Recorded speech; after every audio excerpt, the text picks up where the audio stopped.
કે સંગ તેવો રંગ અને પથ્થર ઉપર પાણી. આપણે બે અહીંયા કહેવત છે કે જેવો સંગ હોય એવો રંગ જ આવે. અને અમુક કહેવત એવી છે કે પથ્થર ઉપર પાણી. હવે સાહેબ આ એવા માણસોની વાત છે કે અમુક માણસો સાહેબ પરિવર્તનશીલ હોય. અમુક માણસો શું પરિવર્તનશીલ હોય કે એનામાં થોડોક સુધારો આવી શકે. કે દુર્જન માણસ હોય જે સુધારાવાદી છે, જે પરિવર્તનશીલ માણસ છે, દુર્જન માણસ હોય, દરેક બાજુ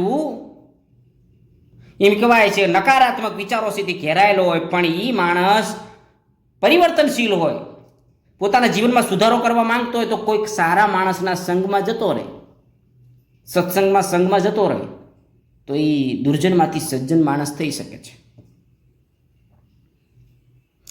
જે પરિવર્તનશીલથી વિચારસરણી વાળા હોય, જેનો એમ કહેવાય કે જેનામાં સુધારવાનો અંદરથી લાગણી હોય, એ માણસ સંગ હોય તેવો રંગમાં ભળી જાય છે.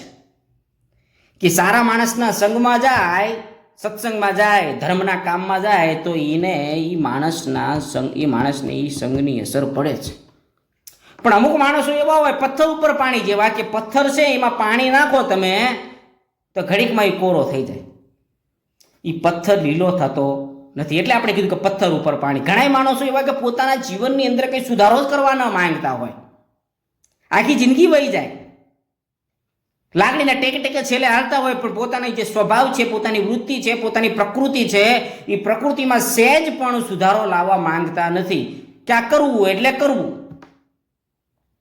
એટલે અમુક માણસો સંગ તેવો રંગવાળા હોય છે કે જેમાં સુધારાવાદી વલણ હોય કે સુધારો થઈ શકે છે, એ પરિવર્તન લાવી શકે છે. અને અમુક પથ્થર ઉપર પાણી જેવા માણસો હોય કે એને તમે કદાચ ભેંસ આગળ ભાગવળ જેવું ગમે એટલી એમ કહેવાય કે ગમે એટલી સારી વાતો કરો, ગમે એટલી એમ કહેવાય સત્સંગની વાતો કરો, ગમે એટલા વેદ પુરાણો વાંચો, ગમે એટલી ભગવાનની વાતો કરો, સંતોની વાતો કરો, પણ એના માણસમાં એ માણસના પ્રકૃતિમાં સહેજ પણ ફેર પડે નહીં. આપને મારા વિડીયો ગમતા હોય તો લાઈક કરો, કોમેન્ટ કરો, શેર કરો, ફોલો કરો. જય દ્વારકાધીશ.